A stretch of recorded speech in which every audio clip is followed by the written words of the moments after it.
men and women who wanted to understand and survive in their hostile world. Depending on the size of the bestiary, it could contain anywhere from 10 to hundreds of animal descriptions, each one illustrated with an image. Most were usually divided up into sections such as serpents, birds, sea creatures, and land animals. Many of the creatures depicted were quite ordinary, such as the blackbird, rabbit, or badger, although there were some strange ideas about many of them, such as the owl being a dirty bird because it prefers the dark to light, or the spider being, quote, an aerial worm that was nourishment from the air. As well as this, they believed that these were just tiny birds. Some descriptions went as far as explaining an animal's significance in the Christian world and conveyed some sort of moral story, while others just focused on the physical aspects of the animal. Originally intended to educate, bestiaries were later acquired by the wealthy for entertainment. Many of the beasts were also shown on maps and were related to the writings of explorers, and the animals that populated the minds of people during the Middle Ages ranged from the fantastic to the ordinary. Unicorns. Of all the medieval beasts, the unicorn is arguably the most beloved. It is a prime example of a legendary creature being presented as a living allegory, with both its behavior and physical appearance representing aspects of the Christian faith. It has been described variously as being as small as a goat or as large as a horse. The animal has a single horn in the center of its head, usually quite long. The horn is sometimes depicted as having a spiral channel running up it. The unicorn is both fierce and powerful, as well as being so fast that no hunter can catch it. Naturally, to capture and tame it, a virgin girl is needed. On seeing the maiden, the unicorn will go to her and lay its head in her lap before falling asleep. Then the stupid animal can be easily taken, but it has to be handed over and presented to the king. You see, the horn is highly valued as it can be used to detect poison. If dipped into a poisoned drink, then the drink can be made harmless. If this wasn't obvious, the unicorn is entirely fictional and a symbol for Christ, and became one of the most beloved animals in art during the medieval period because of this connection. Its horn represents the union between Jesus and God, its small size represents Christ's humility, and its fierceness shows hell's failure in being able to hold him. Magical. Griffins. The hybrid of an eagle and a lion, the griffin is known as being one of the fiercest beasts in the bestiary. It first appeared in the writings of ancient Egypt before 3000 years BC. It has 4 feet and is covered in feathers. Its body is similar to the lion, but its head and wings are like those of an eagle. It would tear horses apart and eat them. Thank you, you too. To its nest so that it could Thank you. In his book of travels, written during the 14th century, I hope you can hear me. Mandeville explores a country somewhere in Asia that he describes. Hope you can hear me very well. I ain't got no microphone or anything up here. He says that they are so strong they can fly to the nest whilst carrying a great horse or, quote, 2 oxen together as the plough. In fact, he says that the griffin has a, quote, body more strong and more great than a lion. Baby. More great and stronger than 100 eagles. Baby, I'll be in the gym. Don't play with me. So long and so large that don't play with me. Horns of great oxen and of men. I bet you would have said that to my face, though. As well as creating bows from the griffin's ribs. Manticores.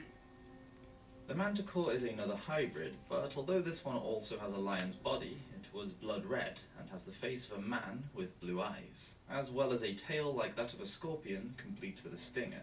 It can jump great distances and is very energetic. As well as eating the flesh of humans, it has a voice like that of a whistle and can shoot. Aw, thank you. I appreciate it. Monk I'm beautiful. Described it as having, quote, 3 rows. Nah, I actually look dusty as heck today. This is my worst day, honestly. All the beasts of the Edda, none is more cruel. You, who else? Yes, I will. Hi, fatty. Mandeville speaks about a dragon. Ew, who is this person? Who are you? The largest of the serpents, in fact larger than any other animal on the earth. The dragon. Dang, it's like you already trying to mess up my day, huh? That's messed up. Narrow nostrils and a small mouth from where he. Do you normally just go on people's lives and call them fat? However, was his tail. Because if so, that's terrible. I feel sorry for you. They were said to be born in the hot, humid areas of India. What a shame. The dragon is crested because he is thought to be the a shame. Who is the king that's sad. Pride.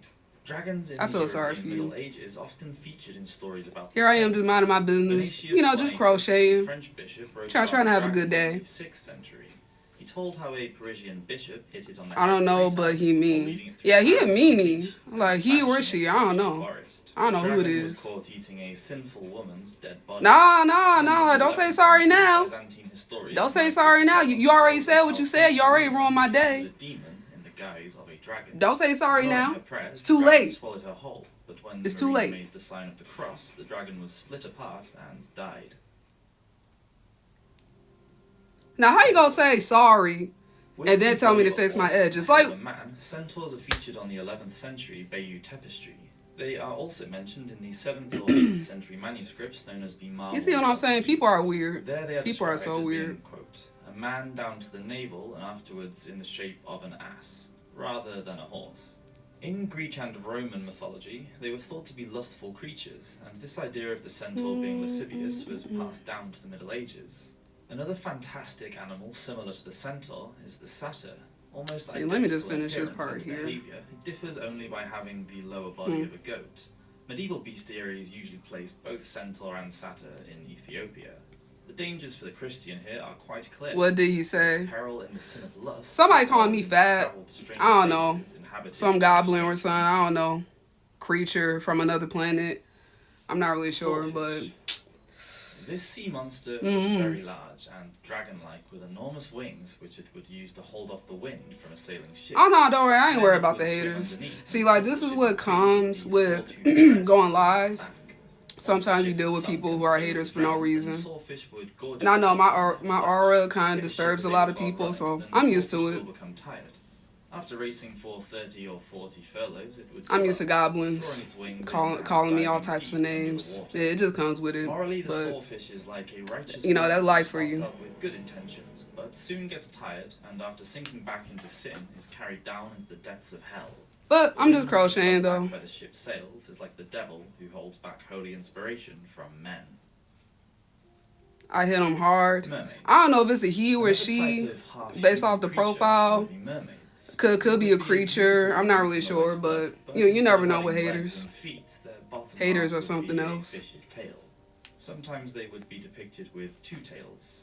They are often seen on decorations in churches, holding a comb and a mirror to represent pride and vanity, even though their hair is often Hello, crystal and Bull City, Many Jay. medieval cultures Hey, have folktales about mermaids, or Just creatures crocheting. very similar to them, including in the Middle East and Asia. And they oh, have thank you, mixed Kevin. I reputation. appreciate In some it. stories, they can be found helping people, but in other cases, they were said to try to lure men into the water with their beauty, where they would drown them. In Western Europe, they represented the deadly sin of lust, not just tempting men to Don't live worry, it their happens to lives, me but all the also time their at school. souls. Yeah. Medieval examples of contemporary sexism against women. Man, my throat were ain't the sought to best. tempt But yeah, it happens to me a lot. That's why Another creature, I really don't get mermaid, bothered by was hate silent, comments anymore. although It's just some like, are hey, thought to have the lower body of a bird, I know you rather wouldn't do it than in a real fish. life, so go ahead and get it out your chest. If you feel like you gotta hate on somebody, hate on me. I appreciate the hate. Because those are the ones that actually going to support you more than the people who support you. Because those are the ones that get my engagement up. So I don't mind haters. I love them. I love me some haters. Because, see, those are the ones that won't leave you alone. Showtime games became quite popular. They were a way You in gotta which love 'em. people could let off steam before the beginning of the strict season of Lent.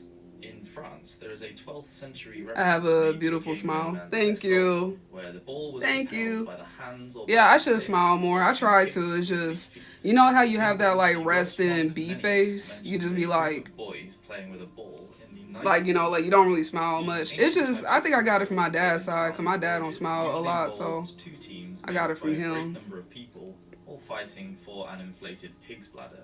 2 markers would be placed, one at either end of the town, and the idea was to get there by every possible But, means, yeah, except I don't know, that was just random. it caused havoc in the Like, I literally just got destruction on of here, property, and then boom, even death. the person came out of It was nowhere. alleged that an You ox fat, you was fat, you killed fat. in 1303 Sir, when playing football I like to on eat. High Street. Then in I don't know what else to tell you. King Edward II banned the sport completely. It I like to was eat. referred as a I'm great sorry. noise in the city caused by hustling over large. Well, not sorry, but, I mean, like, you Many get it, evils though, you get might it. arise. The punishment for ignoring this law was imprisonment. In 1363, Edward III also banned football, along with hockey, cockfighting, and, quote, other such idle games.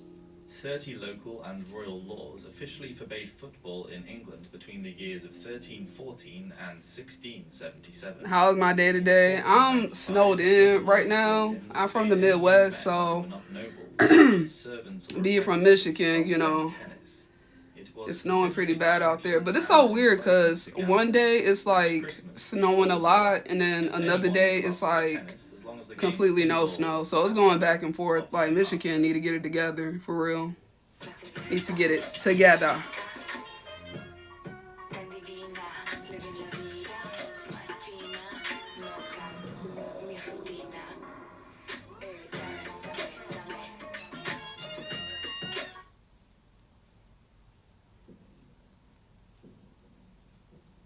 In 1337, Edward III of England... Yeah, just working on my granny square right now, just in case anybody wondering what I'm doing. I am crocheting, or crocheting. I hope I'm saying it right, but yeah, I'm just working on this cardigan that's taking me forever to do. So King Edward decreed that he would control, quote, the malice But yeah, servants which were how y'all been though? not willing to serve after the pestilence. He did this by bringing in a law known as the Labourers and Artificers Act. The law was about keeping people in their place and stopping... What am I knitting? So I'm actually crocheting. Crocheting and knitting is two different things. So knitting is when you use 2 needles, and crocheting is when you use a hook. So it's two different things, like, just letting you know. But yeah, just doing a granny square. So it's like now let me show you. It's kind of like these right here. So they're like granny square right here. So I'm making a cardigan. It's like a sweater jacket type of deal, but that's what I'm making right now. So I'm making all these squares, and then I'm gonna sew them together and make a whole cardigan. So that's what I'm doing. And only those above the rank of a knight were allowed to... Similar to Philly, on and off. Yeah, it's like that at Philly. Velvet, yeah, it's just like on and off right now. Excuse my throat from being messed up. I'm recovering from a cold, but yeah. Male fashion was becoming more and more shocking and was considered... The Lord gave me a beautiful soul. You know, it's like I try to treat people the way that I want to be treated, but I also like to match energy as well. Like, I don't believe in zodiac signs like that, but I do believe they have at least some type of correlation with the person. So, like, I'm a Pisces. So one thing I know about Pisces that I did look up on is that we do match energy a lot. So whatever energy that you give me, I give it right back. So if you want to have a good day, then, you know what, we're going to have a good day. But if you want to have a bad day and you're trying to have an attitude towards me, I'm going to give it right back. I'm going to have an attitude towards you. You do me dirty, I do you dirty. You do me right, I do you right. So that's just how I am. So you decide how our day is going to be. Because it has nothing to do with me. It's all on you. So you make that decision, you know. But otherwise than that, I try to treat people the way I want to be treated. Especially now I'm getting into content creating and I'm going live more often, and you know, I'm trying to make more videos. I'm trying to be more consistent. You know, I have to realize that there's going to be people out there that's going to talk ish that will never ever say it to your face. You know, that's just what comes with the program. Shoot, Beyonce have to go through it. Rihanna have to go through it. Nicki Minaj got to go through it. Meg Stallion got to go through it. Almost every celebrity that got big in life got to go through it. So if they got to go through it, it is what it is, you know. I mentally prepare myself for whatever may come my way.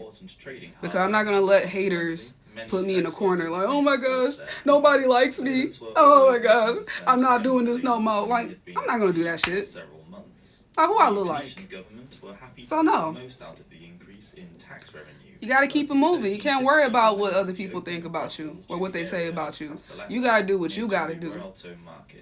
Nevertheless, business flourished. Fire and by with 1420s, fire. Other areas Yeah. were established as And I mean, marketplaces. and I know, you know, People sometimes from the depending past on the made compulsion for situation, all prostitutes to wear yellow like I to could move distinguish on from themselves it. I could be from like, you know the what, like this ain't worth my less time and energy. questionable I'm gonna reputation move on of from the it. time.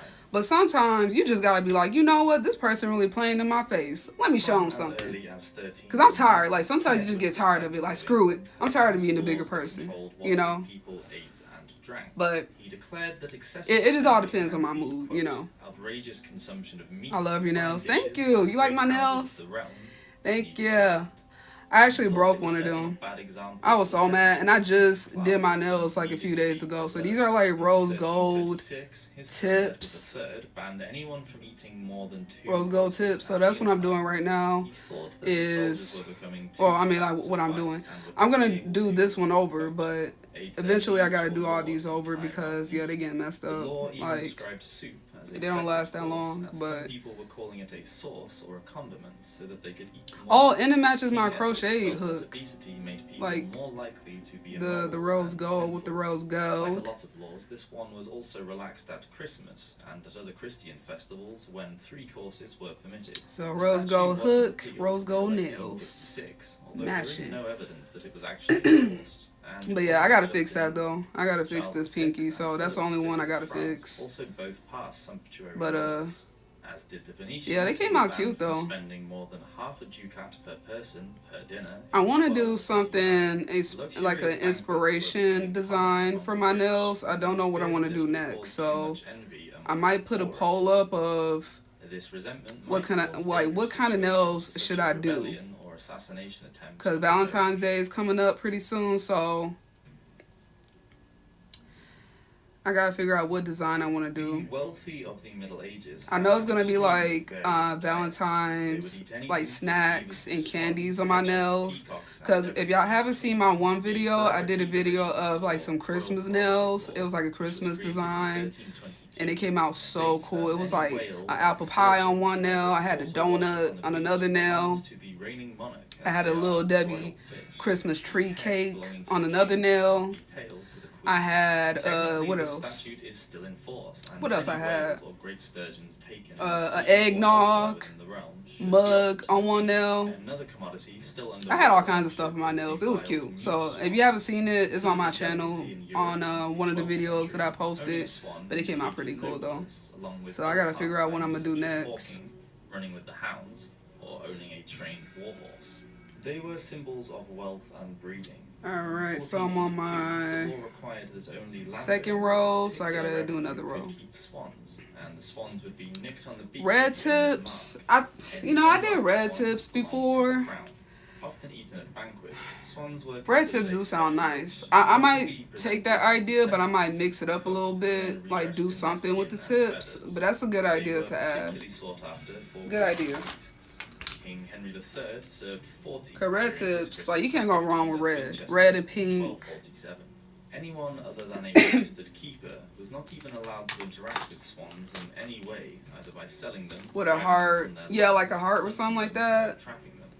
Although the present Queen of England, Elizabeth II, does not carry out her right I to sound eat like that to my swans, as far nails, as we but know, it still remains illegal for anyone else yeah, in that'd be England cool. to eat them, because they are a protected wild bird. One of the strangest European laws of the medieval period also involves animals. If they were But I deemed definitely to do have want to do a committed design for crime, then Valentine's they Day. could Like that would be tried in cool. court. Larger animals such as horses, Oops. pigs, and cows, Wrong and string. other domestic Wrong animals could be one. tried for the murder of humans. and Alright, if so I'm on found my guilty, third would be row. So I usually do mutilated, like 3 exiled, rows or executed. for the granny Small square, and then creatures that's pretty such much as it. Rats, mice, locusts, weevils, and other vermin who were found guilty of crop destruction would be excommunicated from the church. This was probably to make people feel less guilty about exterminating them, as they were considered all of God's creatures at a time when the church and religion meant everything. The Council of Worms in Germany decreed in 864 that a swarm of bees should be asphyxiated in their hive. They had stung a man to death, and people were afraid that their honey would be Hey, mom was getting tainted. lost. Where was In I at? Oh, 1480, here we go. the Bishop of Autun in France ordered 3 days of processions to order the slugs that were ruining his estate to leave or be cursed. In 1266, a pig was publicly burned for killing a child, and in 1386, in Falaise, France, another was sentenced Thank to you. Be Bennett, I hope I'm saying your name right. mangled Bennett. forelegs before being hanged for tearing the face and You arms should, of a child. You should live stream Kate was tomorrow. dressed in I will live stream clothing tomorrow, before but tomorrow I work, unfortunately, so I won't be able to live stream tomorrow. But I'll do it on Tuesday, because Tuesday is my day off too. So, because today is my day off, and then I gotta work tomorrow. I gotta get up early in the morning at like 6:30. Because I got to go to this meeting, and then I got to go to work right after the meeting, because the meeting is at another location. So right after that meeting, I got to go straight to work, and then I work from 12 to 9. So I'm going to be up pretty much all day tomorrow. So now I might try to live stream tomorrow if I'm like really, really slow, because I do work at a salon. So because of that, I might be able to live stream a little bit. Like just a little bit, but otherwise than that, well, we'll see. Otherwise, I'll definitely do it Tuesday if I can't do it tomorrow. But I'm trying to live stream more often. Those caught lying would have to wear white sheets and stand outside the church. But yeah, we'll see. We're trying to be more consistent. Other forms of public humiliation were applied throughout Europe during the Middle Ages, such as the stocks or pillory, usually used for more petty crimes like swearing or intoxication. We'll see. Women would be put there for nagging. Those accused. All right, I'm gonna go ahead and finish a wooden frame, and the this locals last row here. they liked at the offender: rotten food, dung, even stones. First used in 1227, every parish in England had to have its own set of stocks by English law. In fact, in 1405, a statute was brought into force that declared any village without a set was actually only a hamlet with less rights. This law is still in existence. Oh, you gotta wake up at 5? Dang. You gotta wake up early as hell. By 1330, That's early. King Edward II Nah, see, I don't wake up that made early. many enemies amongst his own I think the only time that I have to wake up that early is when I was working at a salon. I mean, not salon, factory. At one point, I worked at a factory, and my shift started at 7, so I had to be up around like 5:30 at the earliest. Ooh, I hated that job though, cause it was easy to do, but when you're the only woman that works in a factory full of men, like, you know how it is. Misogyny comes out, men want to try to hit on you. Men who are supervisors or managers want to sit here, play games, want to make your job harder than it has to be, don't want to train you. It's just like, y'all men be ruining it for me sometimes. Like, not all men, but it's like, dang, I can't even work at a factory without y'all get on my nerves. I can't just do my job. But yeah, I had to be up early for that job. And I hated it one bit. Are you in college or are you in high school? Because if you in high school, depending on how many years you got left. Like, I don't know if you got like 2 or 3 years or something like that, but or if you just started middle school, I don't know, but whatever grade that you in, trust me, no year is gonna fly by quick. Like, before you know it, you're gonna be like, dang, where all the years go by? I was just in school and now and then I'm in college. Or I don't know if you're in college or not. I'm not really sure, but outside after sunset, but only if a bow and arrow okay. not take place on a Sunday. I don't know where my scissors. Oh wait, no. The Welsh rebellions that took place between 1400 and 1415 caused panic in the nearby English city. Alright, so I'm done with this square. I'm gonna cut those pieces off. Bravely in several bloody battles, but were also unsuccessful in their fight for independence. The Earl of Chester was. Oh, you in 4th grade? Oh my gosh. Jeez. Sympathizers from staying inside. You lying? You're only in 4th grade? You are so young. Oh my gosh. I'm so sorry for cursing in front of you. You don't need to be on here. Go away. You're too young. city. You too young. Oh my gosh. You talk so well for you to be in 4th grade. In the 9th century, King Alfred the Great of Britain had the book Alright, The first one Consolation of done. Philosophy A billion to go. translated into Old English.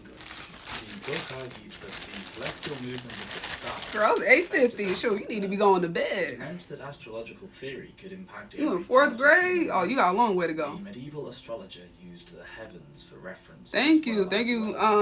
I like being creative. I like making stuff. I like crocheting. I like doing nails because I did my own nails. What else? I like cooking. I like doing whatever on this channel. I really don't have a niche. I just like doing a lot of stuff. I just like creating a lot of things.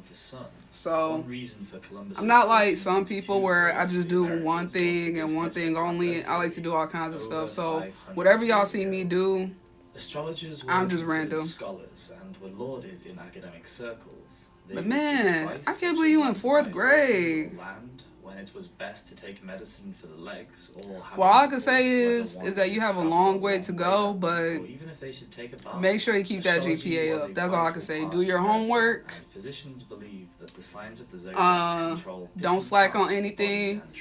The better your GPA, the more scholarships that you get when you get into high school.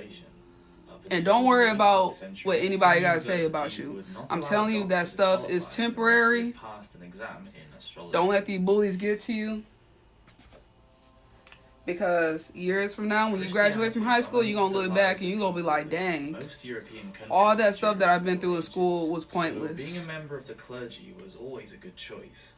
So you definitely got a long way to go, but church, even the king and his nobles, all I can say is keep your GPA up. Very important. Do your homework. Cardinals and bishops were appointed by the Pope himself and were often the younger sons of powerful nobles. But even the lower-ranking members of the clergy were in the class just below knights.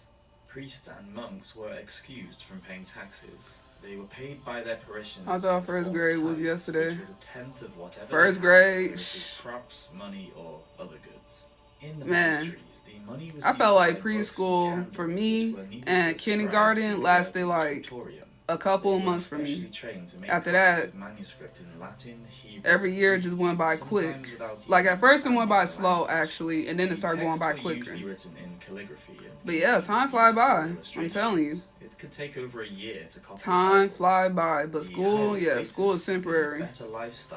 And then after that, once you graduate, that's when you could do whatever you want to do. Very privileged lives.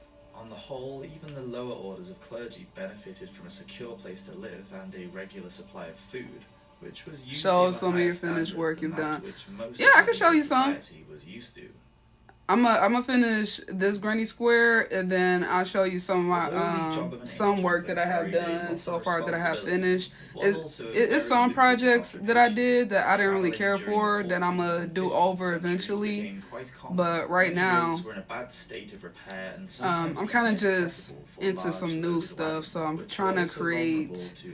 So I'm finishing this granny square, and then I'm gonna figure out my next project of what I want to do. Most travelers found safety in numbers and moved in groups during the day. 1st grade was like ages ago. Yeah, man, I don't even remember being in 1st grade. That's how fast time went by. Like, I don't even remember being in 1st grade. The inn of a town was play an essential. It's like the next thing I knew, I was in 2nd. Then I was in 3rd. Then I was in 4th, 5th. Then I was in middle school, and then boom, high school. That went by quick as hell, thank God, because I hated high school. Last year was my best year, because that's when I graduated. That's when I was out. I was like, peace. You ain't catching me there no more. Food often consisted of bread and cheese. You was not catching me back in high school. Wines and ales. And then they be having like high school reunions, like. The inn layout generally consisted of a hall, kitchen, and I ain't trying to go back to high school. I don't care about y'all. A room with several straw beds. Let's see, 1, 2, 3, 4. Okay, never mind, it's 4 of it. 4 beds. I have to count my stitches, y'all, because if I don't, it's gonna look high taxes by the local lord. Not like a square. That's for sure. It's not gonna look like a square. To provide a good quality service. The innkeeper Alright, my first piece. Let me get my second one. And a level of security, as alehouses could often be violent places. Many innkeepers would employ guards who would charge customers an entry fee to cover any damages that they may cause. Second whilst color, I'm gonna visiting. The modern-day do word bouncer was derived purple. from practice of inn guards bouncing a coin off a wet piece of wood to test whether it was forgery or not. Inns were a central hub for people to meet and socialize, making them political and cultural hotbeds. It wasn't unusual for uprisings to begin here, such as the Peasants' Revolt of England in 1381. All this lucrative business made a lot of money for the innkeeper. He was usually one of the most rich and influential men in town. Many were involved in trade and commerce, and they could act as brokers for dealers and merchants, and were often part of local councils. Sorry if I'm quiet, y'all. I'm focused. Why do people use Kai to compare hundreds of travel sites at once? I can't wait till I get really good where I don't have to look while I'm crocheting, but I'm not that good yet. Kayak. Search 1 and done. You gotta stay focused on this stuff. Thanks. I got Old Spice body wash to thank for that. He used to rely on me for skincare advice. Now he's So fresh. But I probably should use Old Spice too.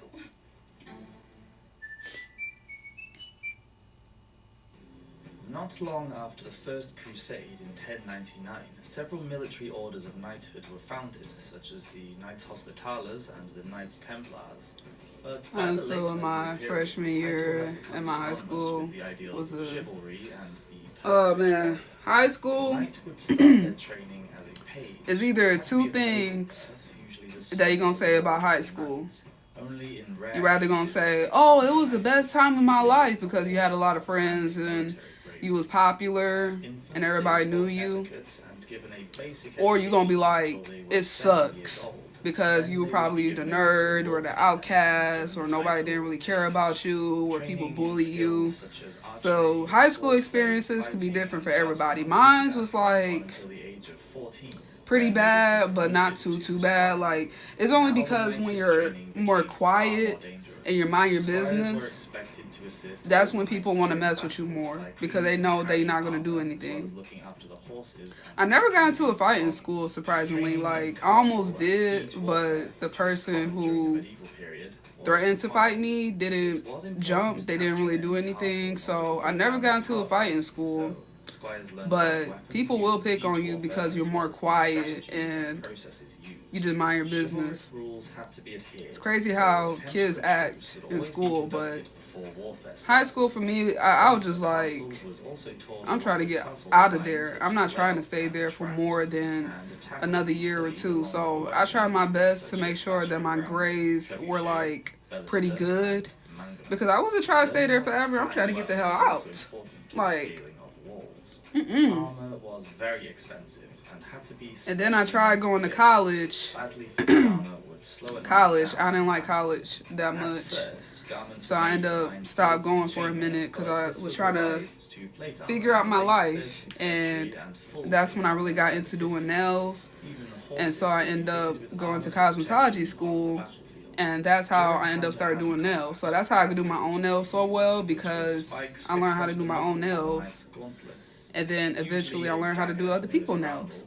And then I started doing that. And been doing it ever since. So that's how I make a living. I work at a salon, do nails, pedicures. So you just gotta figure out what you into and try not to waste so much time after you graduate because once you graduate, everything that you do in life is on you. Your teacher's not gonna be on you. Your parents ain't gonna be on you. You gotta be on you. So that would be the only the hardest thing I would say if you graduate from high school, but it's still way better than being in high school. I'm not even gonna lie to you. It's way better. Much as it is today, jobs and occupations would dictate the quality of life during the Middle Ages. Third color Those coming with in. wealth, status, Get that and power done. were much more likely to enjoy their existence, even with the ever-present shadow of disease and death that existed in medieval times. Forehead plucking. In the 15th century, having an oval-shaped face with small lips and a small nose was thought to make a woman look more pure, innocent, and childlike. As hair coverings were demanded by the church, one way to achieve an open and expansive face was to scrape back the hair under a hood or veil and raise the hair. When did I start knitting? Not everybody So I'm would actually want a crocheting. forehead. Crocheting So and knitting somebody is two went as different far as making things. the hairline by So artificial means, knitting such as is plucking when the hair you use out. two The church needles would only accept to make cosmetic the enhancement if it remediates project, the and then disfigurement, crocheting so is a using a woman would hook. not be looked So I'm down technically on by her crocheting. husband. Just to let you know, Unfortunately, because plucking the hairline did not qualify I don't know why, for but this, it's so anyone like, who was thought to have taken part in the if practice somebody was given a says stern lecture knitting, by but they their meant to say priest, crocheting, leaving people be more so concern rude than about it. vanity. And I'm like, Most all you gotta women do would is say just that you pluck their hairs crochet, out you using know? a pair of metal So, but tweezers. yeah, this is However, this would crocheting take a though. long So, time, but and was obviously very painful. how long Then have I there been was also the crocheting? alternative I would of say knitting. about a year Many now. were harmless My concoctions great grandma made from actually plants, taught me how to like thistle crochet seed and walnut when I was oil, a kid, parsnip and then I juice, kind and of yellow stopped ivy after were a all while sorts of because I couldn't really catch It on was at first. recommended that they were But applied then with pressure once I got for a plump older, hairline. I started getting back However, other into it, preparations were not and so easy eventually to I got back such as into an crocheting. exfoliation of So, eggshells or the crushing and I do of know how to hard, knit dry too. cast So dung into again, flour knitting is with the or two using needles vinegar going and together. rubbed into That's the knitting. affected area. That I The don't really do eyebrows too would be much, removed too, but I so really the love face would look crocheting though. blank and Crocheting without is a little any bit more, expression. Later, I would many women say, who had overplucked it's a lot would more let the quicker brows for not me. grow So back. It like I became can be pretty fashionable to use fast fur when from I mice want or to. rats to make fake eyebrows, which were stuck on to hide But those yeah, I've scraggly been crocheting brows. for a minute though. Even the So eyelashes about a would be year, removed to about a achieve year so far. completely plain and open And I love it face. because I love making my own clothes. Cause nobody can make it Body like hair. I can. So Further east in when people Turkey's be asking me, Western "Oh, Empire, where you get that female sweater concubines from?" of the Sultan's harem were I also made using it. many different beauty treatments to make themselves I made the desirable. sweater. Nobody else Using made a it but mixture of me. orpiment, which contains arsenic and is very toxic, and caustic lime, the women would make So it's a lot of liquid fun. cream called It's a long pressure. thing to do though. It Mixture does was take a rubbed long all over time, to remove but any the unwanted patience body hair. be so After worth rinsing it in at the Turkish end. bathhouse, a bronze scraper, similar to the strigil used in ancient Rome, was rubbed on the body to remove any mixture that was left. Rusma also whitened the skin, but it was very corrosive and could produce bad burns if left on for too long. Body hair was also rejected by European women too. One 11th century remedy recommends taking ants' eggs, red orpiment, gum of ivy, and mixing them with vinegar. The preparation should be rubbed over the body to permanently remove hair. Teeth blackening. Meanwhile, over in Asia, during the Heian period between the 8th Man, I'm and low-key 12th kinda century, hungry. Japanese Shoot, I need noble something to women eat. were deliberately blackening their What teeth. am I gonna eat? This practice, known as ohagoru, I already ate 3 which is plates drinking of a pasta. dye called fushiko powder, God dang, from I'm iron, trying to lose vinegar, weight. and ground garlic. Damn. Spices such as cinnamon, anise, and cloves were added because the drink tasted so vile. That's such a and flex. needed to I be made my consumed own 2 or sweater. 3 times every few I could days. have. The dye do coated it. the teeth in a black. You know, shiny anybody could do surprising it. to learn that the drink actually Anybody could do it. It just takes practice, you know. acted To prevented me, tooth decay and at any time that I get into something, geishas still perform ohagoru. I learn how to do it, I practice it, and I try my best to get better at it. Foot binding. This So horrific sometimes you just custom gotta practice during it, the you 10th know. century It might be hard to was catch on the Han first Chinese time, society. but Soon the eventually, practice spread to poorer families. you know, Once a you'll girl catch had on. her feet bound, it meant that she could not do any work. You will but she felt definitely standing catch for a on, that's long for period sure. of time. Having lotus feet. It just takes time, though. was Practice signified make beauty perfect. and wealth, Always. meaning that a girl was more likely to marry well. The lotus flower is one of the ideals of beauty in Chinese culture, and it was thought that the bound foot resembled the flower.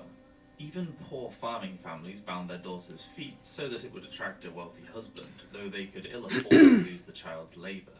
The But it whole is nice to process make your was own about clothes, making though, the because foot as then, small as again, possible. people don't. Firstly, the girl's I mean, they foot can't would be bound like with copy bandage you. 2 feet Like, they wide could try, and but they 10 can't feet copy you long. because you made it, This you usually know. happened between the ages of 5 and 7. So when that's the what foot makes was it still so soft. special. 4 when I crochet smallest my own toes would be stuff. broken and folded underneath the foot and bound Alright, I in place. need The one soles of more the feet row were to cut go. so that the big toe could be bent back to touch the heel.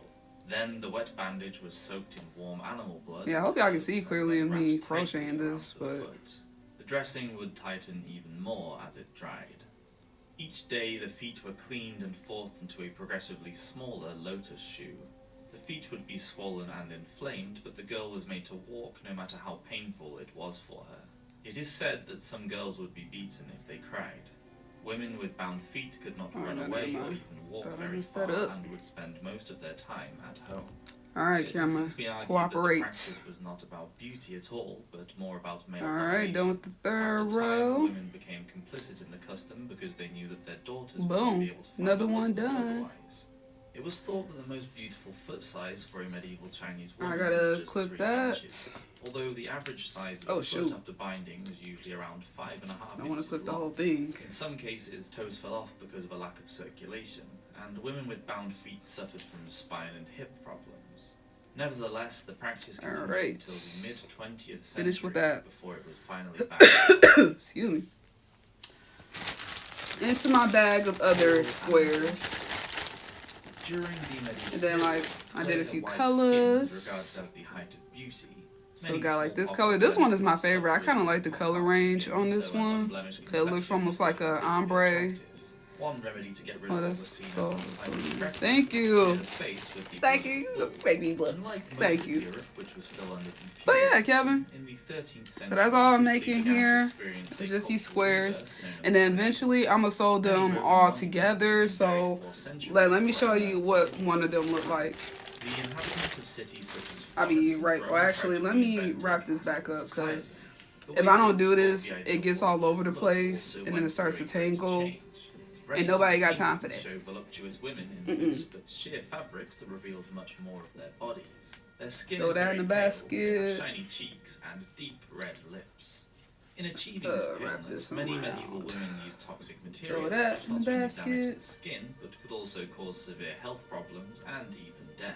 Wrap that Pale complexion was around. not just considered Throw a that in sign the of basket. beauty, it Alright, also so let me show reflected you what wealth it looks and high like. esteem. I'll be right back. It was a status symbol that showed the world Try not to that knock the staying camera indoors over. didn't have to work.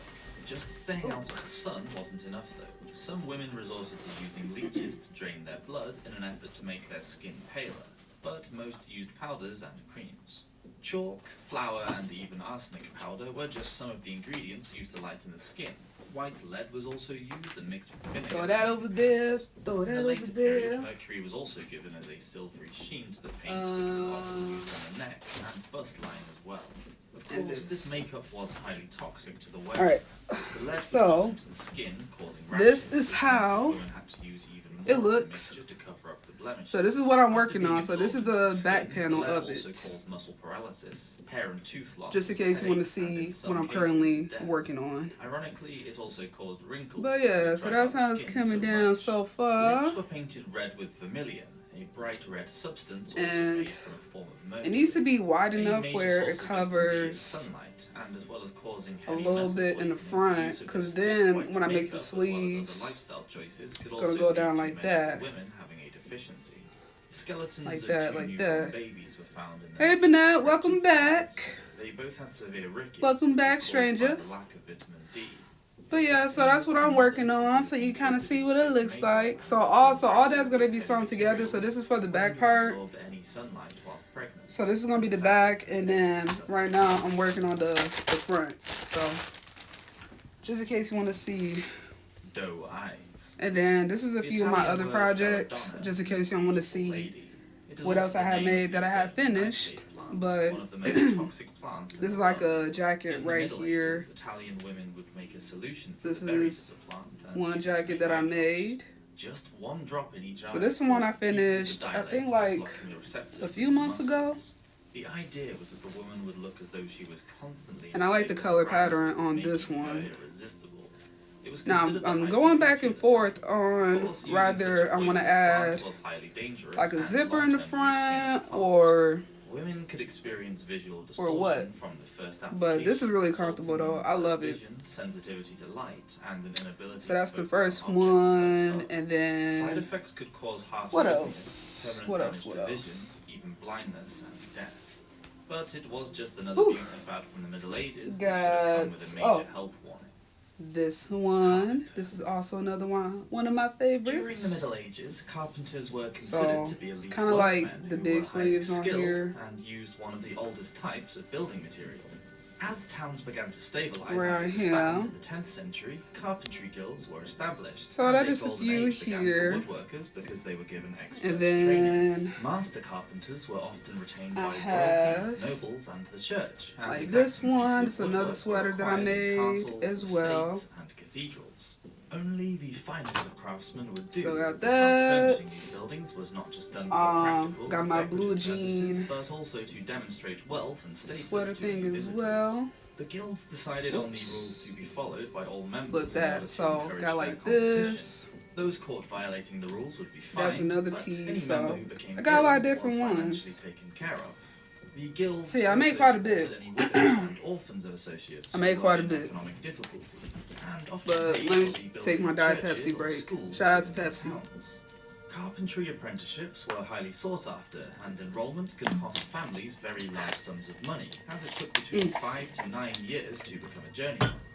An aptitude for maths was required for the correct use of a compass, square, and ruler.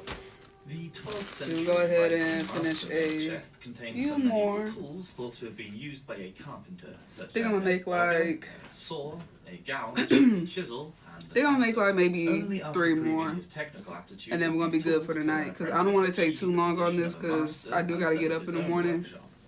It could be argued that But I'm the just working on a implements few that more, were used so at the time I'll be were chilling quite with y'all basic for a in bit. comparison to those used today. But one only has to look at the fine examples of work on show in the medieval cathedrals and churches around Europe to appreciate the talent of these skilled workers. Master carpenters are still as much in demand today as they were in the Middle Ages, and can earn high wages just as they did then. Architect. Highly in demand during the Middle Ages and paid accordingly, they were needed for their knowledge of construction for the building of the ever-expanding medieval towns. Architectural styles went through transitions throughout Europe during the 1,000 years history of the Middle Ages. The early period saw Romanesque architecture, which was followed by Gothic in the High Medieval area and High Gothic in the later period. War was rife across Europe, and many structures such as towns, buildings, and castles were constructed with this in mind, and primarily as a form of defense. Some architects were executed if a castle or city was conquered. After all, having his defensive structures captured by an enemy was a sign of failure for any architect. But obviously religious buildings remained at the forefront of architecture during the entire Middle Ages. Focus was put on refining the design of the Gothic cathedral. Making them vast enough to reach up towards God and celebrate his strength and greatness was always a top priority. Many famous cathedrals, such as the Notre Dame in Paris and York Minster in the north of England, took centuries to build, meaning that the architect would have died long before their completion, the builders relying on the plans and drawings that they had left behind. Today's planners are more likely to be designing housing estates rather than huge churches, but they will still need to have advanced skills in maths and design, as well as having a highly creative mind. Locksmith. Mentioned in the Old Testament, locksmithing is one of the Alright, so oldest 1, professions 2, in history. 3. Unlike the metal locks made and used today, very early ones were made from wood and were quite big and clumsy, 3, 4. with pins that could be operated by a wooden key. In the early Middle Ages, simple iron bolt locks were used in Europe and Asia, but dramatically Alright, changed in so functionality 1. and appearance over the medieval period, as more ornate Let's designs do a emerged second from color. superior Let's metalworkers. do. Locksmiths This is became an one. important part of castle security, providing locks that defied picking or damage was a highly sought-after skill. Members of the trade were trained in private within their guilds so that the secrets of their techniques would remain protected. They were valued highly within medieval society and earned high wages. Rather than creating an unpickable lock for some dungeon shackles, today's locksmiths are more likely to help someone who has locked themselves out of their home, making them necessary and valued members of our society. Apothecary. In the Middle Ages, if you required medicine, you could either go out and pick your own herbs, go to the nearest monastery which retained a herbalist, or visit the apothecary shop in town. Both of the roles of herbalist and apothecarist were quite similar during the Middle Ages. The herbalist was a role generally taken on by clerics, and the church would usually provide a small plot of land that could be cultivated by the herbalist themselves or by a staff of either their religious brothers or peasants, who might be paid a small wage. Monks would often charge a small donation for their preparations, although they were bound by laws of poverty. Yeah, I don't know what happened. However, here, for those who could afford it, the Sorry, I shop wanna apothecary keep turning could charge off. whatever they liked. As trained physicians were only for the very rich, it was the apothecary that took care of the common folk, and as such, they were highly regarded by the people. They also had their own guilds. Apothecaries dedicated all of their time to the art of healing by using medicinal plants, herbs, and roots. Planted in their own gardens, they would maintain their ingredients, many of which have natural curative properties. Some would need to be combined with other components to reach the desired results. These mixtures of ingredients were known as compounds. Those that consisted of just one item were called simples. A lot of plants needed to go through various processes such as crushing, boiling, or drying to work successfully, making some form of laboratory essential. Some apothecaries also sold spices. Both herbalists and apothecaries spent years studying their craft. Today, pharmacists are also responsible for supplying suitable medicines to their patients. Although they no longer need to pick herbs and roots for the medicine themselves, some do supervise production and help to prepare drugs depending on their role within the industry. Baker. Baking was a common occupation during the Middle Ages, as bread was a staple food at the time. Many bakeries were built outside of the city walls to avoid the risk of fire. Their work was highly regulated. In 1267, King Henry III of England decreed the assize of bread and ale, a law that imposed rules on the weight, price, and quality of goods. Any baker caught underselling was severely punished. This is how the expression "a baker's dozen" came into the English language, which means 13 rather than 12. Bakers began to add an extra loaf into their orders just to make sure that they were selling the correct and lawful amount. During times of famine, bakers were forced to sell their produce at below market price so that the people would not starve. Bakers' guilds existed from as early as 1155 in London. Those that were good enough and fortunate enough were employed by royalty or nobles and had the security of life inside the castle walls, working with the cooks and chefs to prepare rich meals and large feasts. Today's bakers work in many settings, from restaurants to small bakeries, but they still share their difficult working hours with their medieval ancestors, as most still start work in the middle of the night. Barrister. As the Middle Ages progressed, laws became more important and more noticeably defined. Before the 13th century, priests would interpret these laws in the City of London, but in 1234, King Henry III ruled that this was no longer lawful within the city.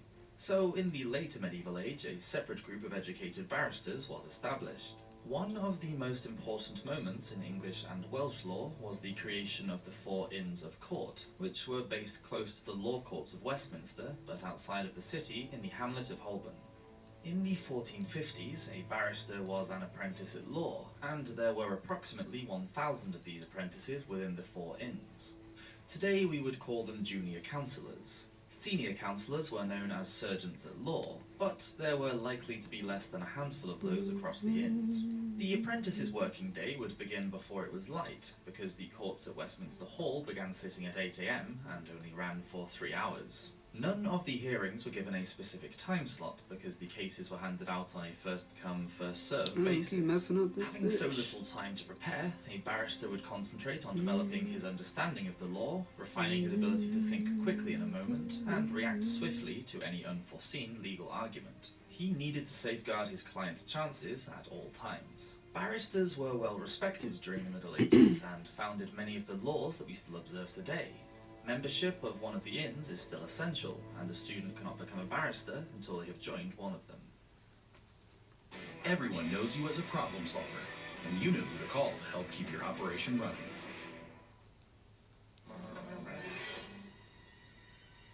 Invading free radicals are everywhere. Luckily, Palm Wonderful's antioxidants help defend against them. Going up? Real life is scary. Just a 6, thanks. Protect yourself from free radicals with Palm. Native's moisturizing lotion for long-lasting moisture that blends in easy without the greasy. Butcher. As with bakers, butchers were regulated by law. The selling of inferior cuts of meat and weight fixing had high penalties. Butchers could be dragged out into the street and covered in manure, forced to drink sour beer and put into the stocks so that the locals could throw rotten food and stones at them. For the poor, pottage, the thick stew made with vegetables and grain, was a staple food. During the lower Middle Ages, meat was only for the wealthy nobles and royalty, but by the later periods, the up-and-coming merchant classes had established themselves, and towns attracted more and more specialist sellers. It is a myth that rancid meat was highly spiced to cover up the taste. Meat was a luxury item and quite expensive, but spices were even more so. Bad meat would never be eaten because of the risk of food poisoning, and costly spice would never be wasted on bad meat. Smithfield's Market in London, which was also the site of the execution of Scottish hero William Wallace, became the most celebrated livestock market in England. In the north, at York, the Shambles was a street of butchers' shops, known in the 15th century as the Great Flesh Shambles. Each shop had a wide window bottom to lay out the meat, hooks to hang the carcasses from, and a slaughterhouse in the back of the shop. The buildings were jettied so that the meat was protected from direct sunlight, and a channel ran down the centre of the street so the butchers could dispose of any blood and offal. With its own guild, butchers became quite well respected because of their knowledge of anatomy. But, ironically, many were also seen as slightly dodgy. And given the unsanitary conditions in most medieval towns and cities, it's not really surprising. We can only be thankful for our food safety and hygiene laws today. Maps and monstrous races. Medieval map makers rarely showed the world how it truly was. Rather, the map was an insight into the prejudices and superstitions that the cartographer themselves had. They were a means of communication, and would often contain symbolism to demonstrate both the enormity and vastness of God's creation, as well as depicting the known world as it was then. Medieval maps, such as the 14th century Hereford Mappa Mundi, also displayed biblical events, people, animal, and plants, as well as scenes from classical mythology, all put there to show their cultural, historical, and spiritual importance to the map maker. Monstrous races were not only recorded in bestiaries at the time, but also on the edges of world maps, highlighting medieval attitudes towards foreigners and the unknown. Strange creatures were believed to inhabit faraway lands, which were thought of as dangerous and strange places. It was as though the further you got from home, the more fantastic nature became. Pliny the Elder, who was a Roman author and naturalist, not that kind, wrote an encyclopedia on natural history, which included many of these races. Their existence was further elaborated on over the years, with tales from explorers and pilgrims who had experienced the strange lands, people, and creatures for themselves. The Blemmies of Strabo. The Blemmies of Strabo were first mentioned over 2,500 years ago as headless creatures with eyes in their chests. They supposedly lived in the western part of Libya, a place that was very hilly, thickly wooded, and teeming with wildlife. Pliny described them as having, quote, no heads, their mouths and eyes being seated in their breasts. Other types were described as being born without necks and have their eyes on their shoulders. The Hereford map puts them in Ethiopia, where they were also thought to be horned donkeys and gigantic snakes. Also known as the Acephali, they were once rumoured to have been ordinary people, but they had a violent encounter with the gods and were left with their heads severed. Sir John Mandeville says they are, quote, ugly folk without heads, with their mouths round like a horseshoe in the middle of their chest. But he said that they live on a large island called Dundaya, somewhere between India and Myanmar, and there were also men there with eyes and mouths on their backs. Cyapods. Cyapods were found in either Ethiopia or India, and this was another humanoid tribe. Rather than being two-legged, they only have one large leg with a huge foot, but can hop around at fantastic speeds. Their name is derived from a Greek word meaning one-legged, or shadow feet, and they were also known as the monopods. The huge foot was used as protection against the weather. The cyapod would lie on the ground and lift their foot high above their head to either protect them from the rain or to shield them from the sun. They carried fruits with them and lived off the perfume that they released. If the fruits died, then the cyapod would also die. As well as being shown on the Hereford map, cyapods are depicted on a world map by Beatus of Libana, which was created in the 9th century. Their figures can also be seen as carved decorations on medieval churches such as the Ripon Cathedral in Yorkshire, England. Like the Cyapods, the Panotti were able to use their bodies to solve some of their everyday problems. Panotti didn't wear clothes, so their enormous ears were used as a blanket to cover their naked bodies. During the Middle Ages, they were thought to live in southern Asia, and described in the Marcellus world map of 1491 as using their ears like a sleeping bag. Some accounts have also stated that the Panotti are a shy people who use their ears like wings to fly. Their likeness has also been portrayed on medieval architecture and maps, suggesting that they were regarded as blasphemous beings that lived far away from the Christian world. The Cynocephaly. Found in Africa and India, these were a tribe of dog-headed people. During the 14th century, the Muslim explorer Batuta claims to have met a community of Cynocephaly on an island somewhere between Sumatra and India. He described the men as having dog-shaped mouths, although their bodies were shaped like a human. First mentioned in antiquity, they were said to live in caves rather than houses. They ran quickly and used bows and arrows to hunt. The women only bathed once a month, and the men never bathed, but did wash their hands. They used fine skins to clothe themselves, and the few rich ones wore fine linen. The ones who possessed the greatest number of sheep were thought to be the richest. Both male and female had tails like dogs. They were thought to live much longer than normal men, for somewhere between 170 and 200 years. The Venetian explorer Marco Polo also spoke about dog-headed barbarians who lived on an island in the Andaman Sea, where they grew spices and have, quote, heads like dogs and teeth, and eyes likewise, just like big mastiff dogs. They were a most cruel generation, and ate everybody that they could catch, if not of their own race. And there is mention of the armies of Mongol leader Ürgedi Khan coming across a race of dog-headed men as far north as Lake Baikal in Russia. In his medieval writings, Paul the Deacon refers to them as cannibals who love to drink blood and are constantly at war with one perceived enemy or another. Whilst Italian monk Odoric of Perdinon, who travelled as a missionary during the 14th century, met them on an island called Nicoveren, and said that both sexes have dog-like faces. They worshipped the ox as their deity, and always wore an image of the ox on their forehead, made from either gold or silver. The island was said to be 2,000 miles squared, and all the dog-faced people there wore nothing but a handkerchief to cover their shame. The men even went to war naked with nothing but a large shield for protection. If they took anybody as a prisoner, and they were unable to offer money as a ransom, then the Cynocephaly would eat them. In 1410, the French Inquisitor Pierre d'Ali claimed that there was also a one-eyed version of the dog-headed race, which he called the Charismaspi. In the modern world, many people enjoy scary stories and horror films, but for the people of the Middle Ages, tales of monsters weren't just about being scared. They were moral parables that gave warnings for Christians and instructed them on how to achieve a good death and salvation in a world where morality was extremely high. Golden Nugget Online Casino invites you to turn the cold gold with these great offers. Flat Earthers. Now, this first one probably belongs to the realms of Victorian myth-telling, such as Viking helmets having horns and the laws of Prime Noctis, which is the liege lord having the right to sleep with a newly married woman. Just as it is today, anyone in the Middle Ages who believed in a flat Earth was thought to be unenlightened.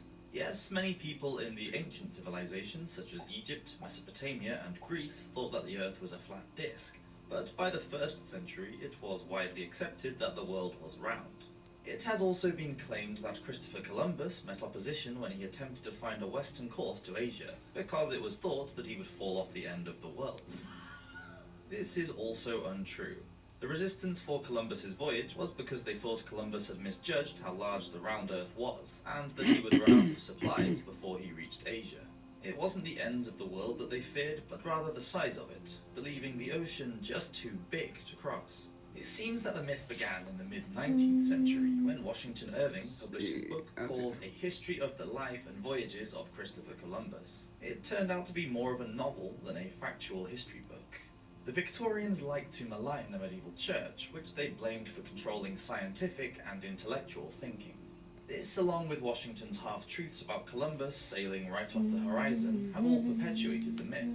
It would seem that no one actually believed that medieval people were flat earthers before the 1830s. Kids show some of your finished project. I did earlier. Graveyards. I did show some of my finished stuff. You probably wasn't here when I was showing it. As they believed that waiting for them after they had died was going But to I be can show you much again, more though, right interesting quick. than their life here on Earth. People wanted I'm just die gonna finish a this good right quick, death, because, you know, like, once I get so started, I if can't they really died stop. suddenly with no time to confess Gotta their get her sins done. and read their last rites. But, yeah, I did show some earlier, so Murderers or suicides, probably just wasn't here when spirits of the I was earth doing forever, it. never being allowed into heaven, not for decent, God-fearing people. If someone died from an illness and then other people started to experience the same symptoms, having no knowledge of germs, they actually believed that the dead were coming back to life and affecting the living. Okay. This gave Alright, so rise I'm to the gonna idea show it one more of time. sort of medieval zombie. Some people cut up the You got a body phone of family call. members before burial Oh, just to well. be on the safe side. You can always go back on the live too, like, cause once I get done with this, it's gonna post on my channel. So if you want to go back and see everything that I have shown, you go and do that too. So I mean, so whatever works for you. But yeah, 'cause I did show it earlier, but again, like, you probably just wasn't here. So, but this video will be posted too. So if you want to see that, you know, feel free to rewind back once I get done, and you could see everything that I have made so far. And you can also see some videos on my channel as well, because I know that I have a couple of videos that I posted on some of my projects that I have been working on. So if you want to see those projects as well, I have those posted on my channel. So you'll just have to check out my content, my videos, and you can see those. But I posted all kinds of videos of my crocheting projects, so you can see all that too on there. All you gotta do is just go to my channel and check it out. Most of the Middle Ages, the church regarded magic as a laughable nonsense and denied that witchcraft even existed. But yeah. It was denounced as just pagan superstition. Saint Augustine of Hippo, the 5th century theologian, stated that any pagan religion and magic was created by the devil to tempt humans away from the truth of Christianity. However, he also said that neither the devil nor his followers were capable of producing any physical magic or even of having any real magical powers. So there wasn't any reason for the church to hunt down any witches because their powers didn't exist. The 8th century missionary Saint Boniface agreed, stating that just to believe in the existence of witches was unchristian. Okay. Bishop Agobard of Done with Lyons that. rejected the idea of witches, and King of the Franks Charlemagne said that anyone caught burning a so-called witch at the stake should be condemned to death. The Malleus Maleficarum wasn't written until near the end of the Middle Ages in 1487. Translated from the Latin as the Hammer of Witches, it was a sort of handbook for witch hunters written by a German churchman. Divided into 3 sections, the first part of the book Man. showed that witchcraft was Sure, I need some cough drops or something. real, and witches were actually Ooh, I made need to some. act My with devils lungs that kind of could messed harm up. others. In fact, it went so far as to say that not believing in witchcraft was a blasphemy, which was quite the opposite of My earlier face kind of treatises. scratched The up too. second I'm gonna have to section fix set out that. to prove the actual harm that these witches could I don't know do, what happened to my and the third face. part gave a detailed account I think my of how to allergies is find, acting up. I arrest, think that's interrogate, why and execute I'm not feeling the best, because of my Initially, the book allergies. was condemned by the church, but magic soon became viewed as an offence, not just against society, but also against God. Alright, I think I'm gonna do Yes, one there were some more witch trials in the Middle Ages, square, particularly and in those then countries that spoke the Germanic and then I languages think I'm during the done 1400s, but those for now. accused 'Cause were I'm just doing prosecuted like a by little civic bit at a authorities time, rather so I'm than not the trying to church. In England, witch trials didn't really do become too common much, until the reign but of Elizabeth I.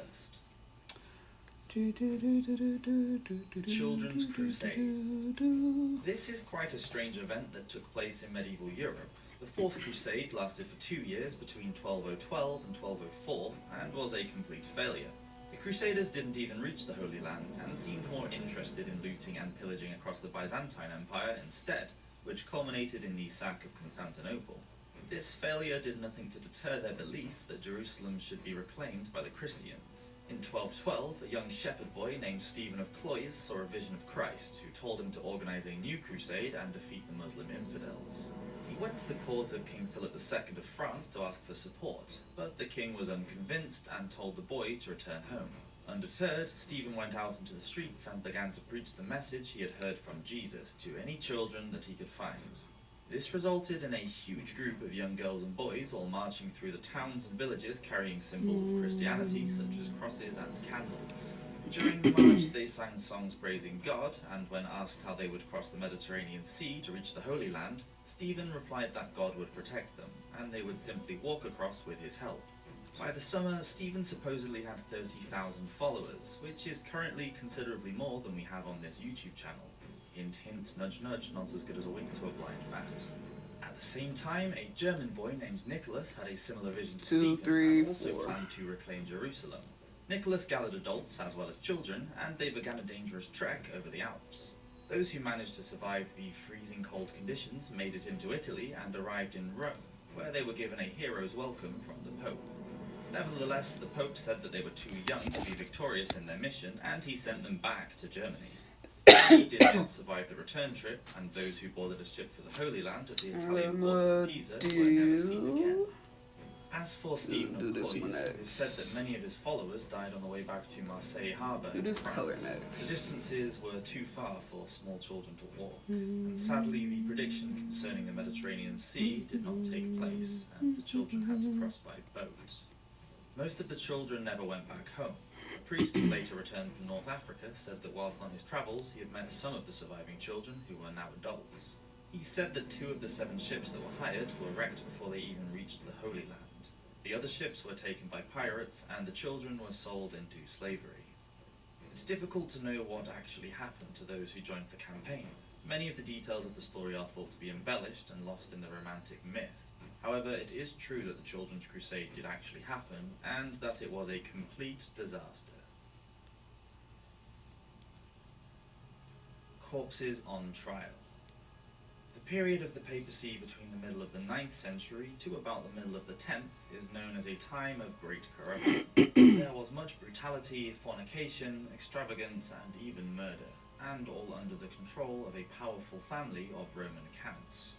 One of the highlights of this time was a bizarre trial held by Pope Stephen VI at the Basilica San Giovanni Laterano in Rome, 897. Stephen had been pope for under a year when he suddenly ordered that the body of his predecessor, Pope Formosa, should be exhumed and put on trial. It is unknown what Stephen hoped to achieve from this act, as Formosa had already been excommunicated because he had deserted his diocese without permission. Nevertheless, Stephen had Formosa's corpse dressed in papal vestments and seated on a throne to face judgment. Stephen ranted and raved at the rotting corpse, which a horrified clergy looked on. Then, found guilty, Formosa was stripped of his vestments and sentenced to condemnation of memory, meaning that all of his previous deeds were made invalid. The 3 fingers of his right hand that had been used for blessings were chopped off, then he was buried in a common grave. Unsatisfied with this humiliation, Stephen went further and had Formosa dug up and thrown into the river Tiber, although a monk dragged his body from the river. As for Pope Stephen, what became known as the Cardigan Synod proved to be his downfall. Within months, he was deposed, imprisoned, and mysteriously strangled, the Holy Trinity. The next Pope, Theodore II, reversed the verdict, and the body of Formosa was respectfully reburied. The Catholic Church has since reinstated Pope Formosa's acts and has banned the future prosecution of any corpses, which is fair enough. A hunting we will go. An important pastime that was seen not only as enjoyable and a way of providing food, but also as preparation for war, was hunting. Many members of the nobility kept horses and dogs just for this purpose, and spent large sums of money on specially bred packs of hounds. Royals and nobles also simply kept dogs as pets, unlike the poorer classes who used them for herding and for protection. The aristocracy of the Middle Ages were a warrior class, and when not at war, hunting identified them as the military elite. Hunting was also essential in establishing the king's power and improving the strength of a kingdom. William the Conqueror began the Royal Forest, which was not necessarily a wooded area, but rather a hunting reserve, which included large expanses of arable land as well. Hunting in a royal forest was forbidden to all but the king and whomever he nominated as eligible.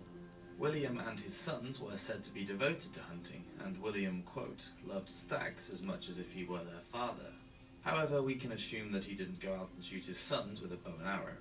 Hunting in the forest was a privilege that only the highborn could enjoy, and game such as red, fallow and roe deer, wild boars and hares were protected by the royal monopoly. Wild boars were prized for their meat and because they were a dangerous quarry due to their size, strength, and sharp tusks. Unlike boars, bears were hunted just for sport, so much so that they were extinct in England early in the medieval period, but continued to be hunted in Europe. Like the boar, bears were obviously dangerous. In 1391, the French Count of Foy, Gaston Phoebus, died because of the excursions of the bear hunt.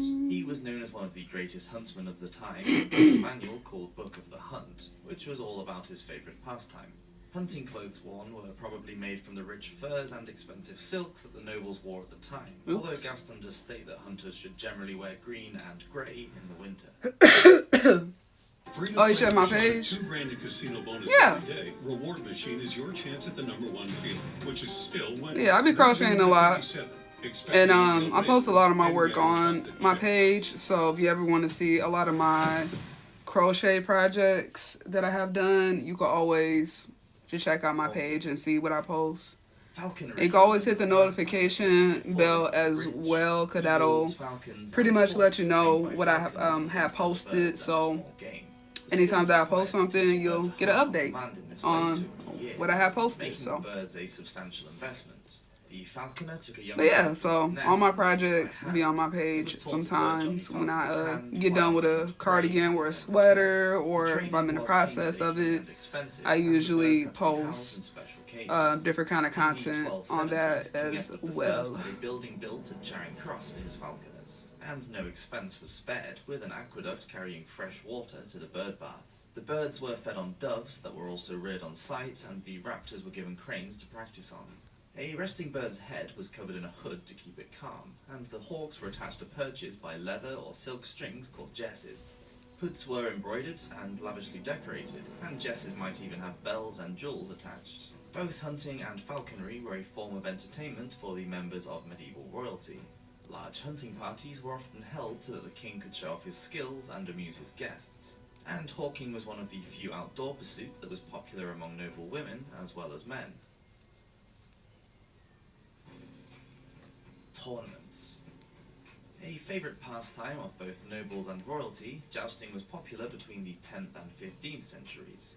Tournaments were held to celebrate everything from marriages and coronations to visits from overseas dignitaries, as it was a perfect way for kings to conduct political manoeuvrings with foreign allies. The tourney was also a way to keep knights at the peak of their fighting prowess during peacetime. In 1390, Richard II organised a joust to impress his new associates from the French House of Valois. Held over 3 days in October, men came from France, Zealand, and Germany, bringing with them the best horses and appropriate arms. The romantic image that has endured over the centuries is one of knights fighting to impress beautiful ladies. In reality, though, jousting was a highly dangerous sport. It took years of training before a combatant was ready to compete at tourney level, but the spoils were worth it. A champion knight could win a considerable amount of prize money. In the early Middle Ages, knights were also allowed to claim the weapons and armour of their fallen challenger. Days before a tournament began, knights would arrive in the area displaying their coat of arms in the window of Alright, thank you. I appreciate it. You have a good night as well. It's 9:42 for me, so I better be heading to bed in about an hour or two or something like that. But yeah, have a good night. Bye. The horses charged towards one another. Still gonna be here. It was a fast Then I'm gonna do like one more square, and then I'm gonna be done after this. Struck, unseated, and I'm gonna be done. It was also highly dangerous, and bones were regularly broken from falls and blows from the lance. I'm hungry. I'm about to make me something to eat. I'm starving. Accidentally killed his own son during a tournament. Starving up in this bitch. Minstrels. A royal household would have its own troupe of entertainers who would travel everywhere with the court. King Henry V of England took his minstrels to war with him in France and paid them 12 shillings per day, which was twice as much as an archer's wages. One more to go. Equal in rank to royal falconers and huntsmen, the minstrels of the royal court were anything but humble That's my servants. bag. The musicians' instruments made with cymbals, I think I'm gonna make horns, tubas, and like harps. a light color It was one, traditional so for I'll minstrels probably to do play the harp like whilst telling stories. Both another Henry color and his though. queen, Catherine of Valois, were champions of the discipline, both being able to play the harp themselves. It wasn't uncommon for medieval royalty to play instruments, as they had a lot of free time in which to practice. Most noble women were expected to be skilled in playing at least one. As well as music, the minstrels may have entertained with tricks such as juggling, balancing, tumbling, dancing on stilts, or performing with animals. In 1306, Edward Longshanks arranged a celebration for his son's knighting, the future Edward II. He employed 175 minstrels for the occasion, and 27 of them were members of the royal household. The only woman who was paid as a minstrel was an acrobatic dancer who went by the dubious name of Matilda Makejoy. Of course, the royal court would also have its own jester who would have told stories and provided comic relief. Dances such as the carol dance performed by a circle of dancers, the basset and the pavan would be enjoyed both before, during and after banquets. Display dancing also became popular at English court during the late medieval period, after it was introduced from France and Italy. Girls just want to have fun. The royal household would have its own chaplain, known as a chancellor, and their castle would have its own chapel where the family would pray every morning. As the king would be busy during the day, attending meetings, hearing petitions, passing laws, hunting, and generally doing other kingy things, his queen and her entourage would need to entertain themselves in other ways. Board games were popular, especially chess, which would require one's full attention, and could go on for hours. Other board games included Fox and Geese, the philosopher game, and an early form of backgammon known as tables. Card games also required strategy and skill. King Charles VI of France had a court painter decorate cards for his own use in 1393, and it soon became popular across the whole of medieval Europe. The cards themselves were made from either wood, ivory, or parchment, with the images painted on by hand. They were beautiful and extremely costly to produce. Incidentally, the image of the Queen that is used in England today on all standard playing cards is adapted from a portrait of Elizabeth of York. She was the wife of the first Tudor monarch, King Henry VII, and daughter of King Edward IV. It is the White Rose of York that she is seen holding in her hand. Sewing and embroidery work using fine silks and gold thread were thought to be a suitable pastime for noble women.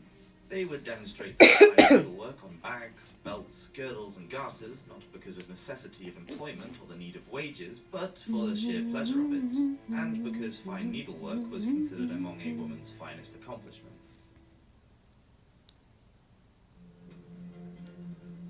A good book. The medievals accepted that literature could be both informative as well as being enjoyed for the pure pleasure of it, and this helped to produce a demand for reading matter in the later Middle Ages. Several genres were fashionable, including romances, devotional works such as Book of Hours and Books of Saints, ballads, histories, and chronicles.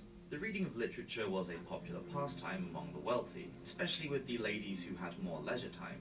Of course, the most deluxe copies of books were only made for and could only be afforded by royalty. The reading of English chivalric romances was a common hobby because of the popularity of the Arthurian legend. King Edward III of England was thought to have been influenced enough to establish the Order of the Garter after reading the chivalric poem Sir Gawain and the Green Knight. And when Geoffrey of Monmouth wrote the History of Kings of Britain in the 1130s, this only added further fame to the King Arthur legend. A member of royalty would, of course, be able to commission special books with instructions for the binding, number of pages, and illustrations within it. In the late 15th century, Mary of Burgundy owned a Book of Hours in which she had a page illustrated with her own portrait, and Catherine of Cleves had a Book of Hours commissioned in the 1440s in the Netherlands. A queen might pass time by walking in the garden, speaking with her ladies or other noble women. Perhaps discoursing the current affairs of the time, discussing fashions, or just generally gossiping. Elite ladies often had lapdogs that wore collars with little bells to distinguish them from hunting dogs. Other pets included caged songbirds and even squirrels, which were kept to help noble ladies pass the time. It is testament to the strength of appeal of many of these pastimes, such as board and card games, reading, and embroidery, that they are still popular today, centuries later, and fortunately they are now available to the majority of people rather than just the rich. However, unfortunately, this does mean that I have an addiction to playing chess on my phone. My feet are killing me. Distances of between 10 and 20 miles could be covered in a day, further if the need was urgent and the road was better maintained. Driven on by religious fervour, pilgrims might even cover 30 miles in a day, meaning that they would spend somewhere between 8 and 10 hours just walking. Being a fundamental part of medieval society, Christianity saturated the lives of medieval people in Europe. For them, their faith was a physical thing that could be recognised in the great cathedrals and abbeys that they built, and the relics that they could see at various shrines throughout the lands. The church encouraged the people to make special pilgrimages to these holy sites where they would find the teeth, bones, shoes, or other items that once belonged to an important saint.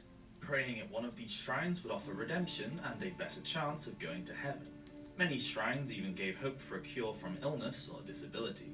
At Canterbury Cathedral, a pilgrim could buy a vial of Thomas Becket's blood, said to cure epilepsy, blindness, and leprosy. Whereas at Walsingham, a small flask was said to contain the milk of the Virgin Mary, and I've heard her bathwaters on eBay. The most common relics were nails and pieces of wood said to come from the cross used for the crucifixion of Christ, and many of these relics were duplicated throughout Europe. In fact, by the end of the Middle Ages, the French theologian John Calvin said that because so many churches maintained that they possessed a piece of the true cross, that there was enough wood in them to, quote, make a big shipload. Of course, money was involved and would be collected when a pilgrim arrived at the shrine. Some would pay extra so that they could touch or even kiss the holy relic. Usually the shrine keeper would reward them with a metal badge stamped with the shrine's symbol. That way the pilgrim could fix it to their hat to let everyone know what shrines they had visited, the medieval equivalent of having a lot of stamps in your passport. Some travelled overseas by land and boat to visit holy places such as Palestine, where a cave supposedly contained the bed of Adam and Eve. Any journey in the Middle Ages was dangerous, especially a long one, so pilgrims travelled in groups for safety against outlaws, or if they were wealthy enough, they would pay someone else to go on a pilgrimage for them, such as the London merchant who paid a man £20 to go to Mount Sinai in Egypt for him in 1352. All roads lead to somewhere.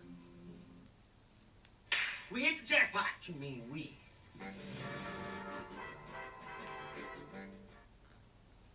Finding your way could be tricky, as many roads weren't signposted, as not a lot of people could read.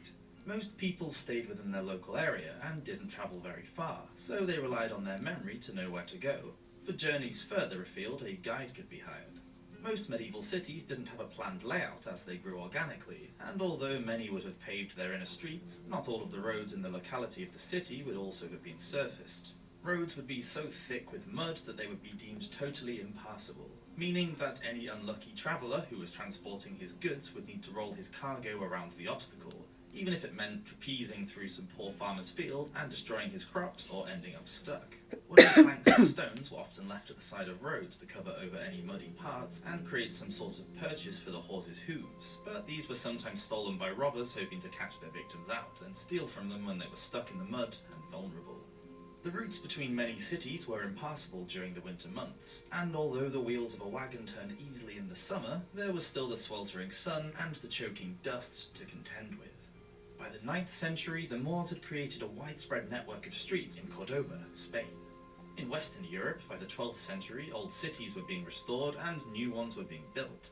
By the 1400s, these cities were served by better maintained roads which brought produce from the surrounding localities. Although in other parts of the world, such as the Inca Empire of South America, a complex network of roads was constructed, radiating out from the capital city of Cuzco. From Quito in Ecuador through Peru to Santiago in Chile, two parallel highways, one following the coast and the other the Andes, spanned the empire.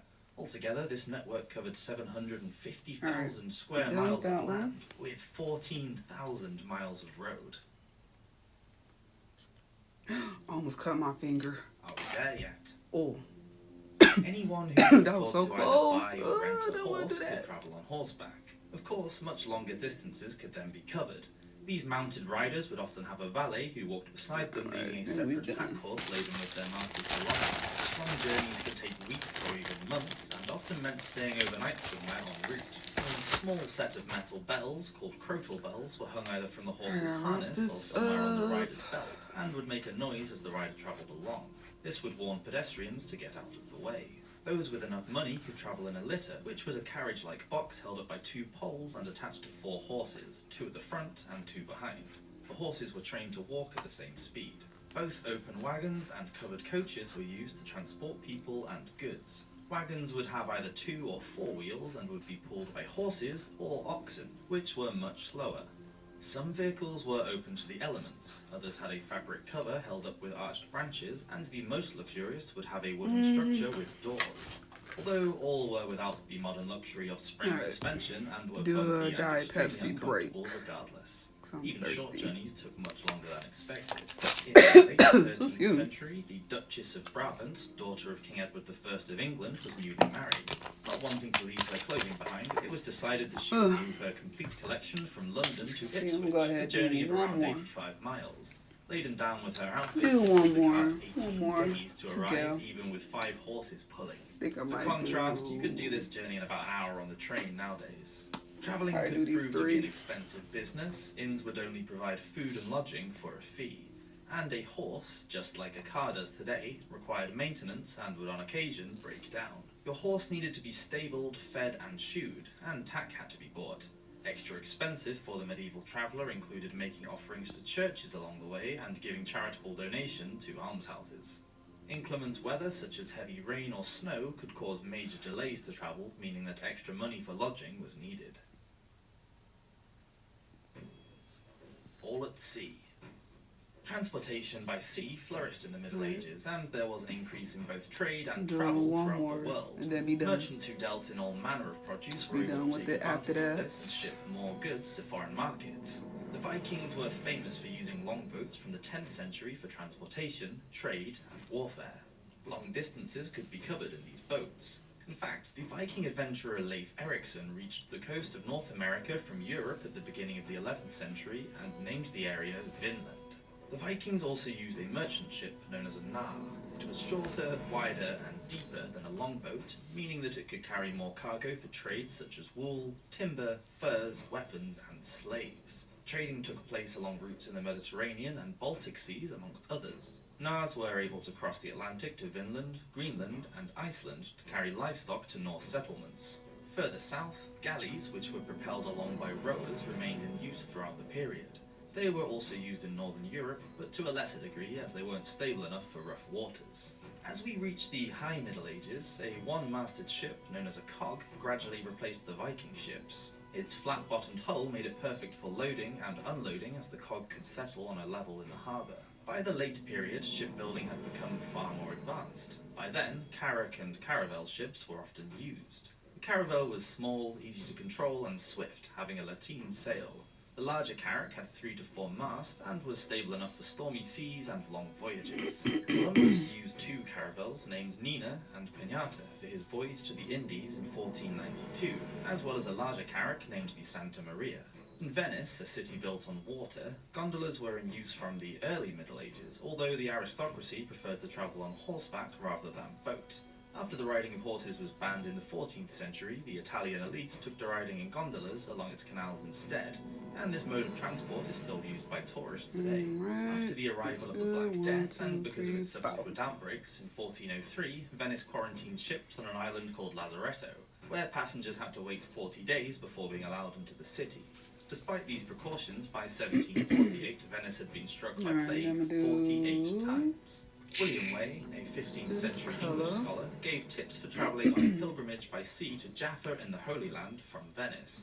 He recommended staying safe by making a contract with the ship's captain in the presence of witnesses before boarding the ship, and taking extra food for the journey as well as laxatives and candles. He advised finding a galley place, quote, on the highest deck because the lowest is smouldering hot and stinking. He warned that a good place would cost, quote, 40 ducats for the galley, meat and drink to Jaffa and back to Venice. He also informed any would-be pilgrims to buy a small chamber pot in Venice because, quote, if you become ill and are unable to climb to the upper parts, you will be able to do what you have to in it. It seems that journeys may have been slower in the Middle Ages, but then, just as now, affordability, not getting ripped off, quarantining, and not catching a virus abroad were at the forefront of the medieval traveller's mind. Drink. On the 6th of May 1301, Peter de Huntington and Andrew Prill had already been drinking when they arrived at the house of Walter Vigorous in London. Once there, they continued to drink until the hour of Vespers, which was at sunset. Andrew and Peter decided to begin wrestling, just for fun. Andrew wanted to stop play fighting because his clothes were torn. So, being a good friend, Peter took off his own vest and gave it to Andrew to wear. They carried on wrestling with as much strength as they could summon. Because of the way in which they gripped each other, Peter's right leg was broken. He lived for almost a month, but then he died on the night of the 1st of June because of the fracture and bad attention. Richard Brewer was carrying a bag of malt up steps at the house of William Cross on 17th of December 1300. As he was entering the living quarters, overcome with drink, he stumbled by accident and fell. He ruptured his diaphragm and his bowels, living on for just 5 days before he died at night before the curfew bell was rung. fly. I could make one call and you lose everything. At Chamberlain University, we believe in the grit to be strong, belong to something greater. Pope Adrian IV was the only Englishman ever to have been made pope. Born Nicholas Breakspear in Hertfordshire, England, he studied law in Arles, France, and moved up through the church until he was elected pope in 1154. He was crowned at St. Peter's Basilica in Rome. His pontificate was difficult, and he spent a lot of time trying to maintain papal authority against both William the Norman King of Sicily and Frederick Barbarossa. Alright, we'll start off with this. By the autumn of 1159, Adrian was quite poorly with the throat infection quinsy, now known as tonsillitis. He was in the city of Agnani, Italy, which was a favourite residence of the Pope. The weather was hot, and Adrian wanted to cool down, so he went off to find a particular drinking fountain with his attendants. Once he was there, Adrian drank deeply from the fountain, and, according to the tale, a fly flew inside his mouth and got stuck in the back of his throat. Pope Adrian began to choke and consequently died from swallowing a fly. Road rage. On the 24th of August 1278, Godfrey de Belstead was travelling towards London from Cheshunt. He was riding a horse that he had hired from a fellow villager and was in the company of a man named Richard le Lycea. On the road, they were met by 3 men driving 3 carts out of the city.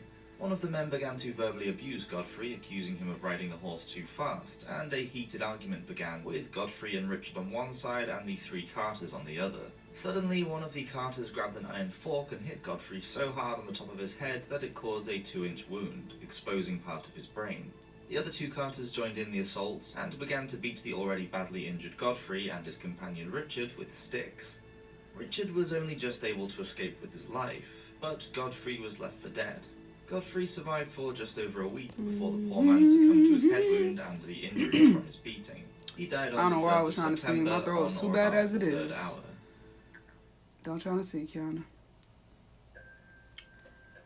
In 1394, at Sherborne in Warwickshire, William Waller's pig bit And it's Robert hard Barron on crocheting the left without elbow, music. and this caused him to die. Thank you, immediately. YouTube, And at a shop in for not letting me London, play a music stray on here, 'cause you'll 1322, copyright a me. 1-month-old baby girl And I named ain't got Joanna, time for daughter that. of Bernard of Ireland, was lying alone in her cradle. The shop So door I was can't play open music and a sew like I wandered want in and to, bit her on the side of her unfortunately. head, mortally wounding her. But it After is a what it good while, her is, mother Margaret I guess. came in and, on finding her baby in such a bad state, raised the cry. She kept the baby alive until midnight, but unfortunately the child died from the said bite.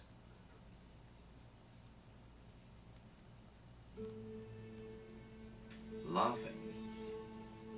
Martin I of Aragon was ruler of Aragon and Valencia, the islands of Corsia and Sardinia, and Count of Barcelona from 1396. He became King of Sicily in 1409. He must have been an okay guy because he was also known by the nickname Martin the Humane. He had a turbulent reign though, first ascending to the throne because his brother John I died without an heir. Martin was sorting out some wayward Sicilian nobles when he was called to take the throne in Aragon. His delay in getting back meant that there were challenges from 2 of his nieces and their supporters to his authority. But Martin managed to hold off the invasions from his family and enjoyed a reign that was quite successful. He was a supporter of Pope Benedict VIII and helped to rescue him when he was imprisoned in 1403. In 1410, Martin was staying at the monastery of Valdonzella, just outside the city walls of Barcelona. For supper, he had eaten an entire goose. This was something that Martin did regularly, and he was known as being severely obese. He retired to bed with a bad case of indigestion and asked for Borra, his jester, to come and cheer him up. And that's when Martin is rumoured to have died from laughing. And what was the joke that caused so much mirth? Well, on arrival at the king's bedchamber, Martin asked Borra where he had been to, which Borra replied, quote, "In the next vineyard where I saw a young deer hanging by his tail from a tree, as if someone had so punished him for stealing figs." Apparently hanging deer by their tails as a penalty for fig stealing was hilarious in 15th century Spain. Who knew? Of all the nasty ways there was to die in the Middle Ages, going out laughing was not a bad ending. Faking it.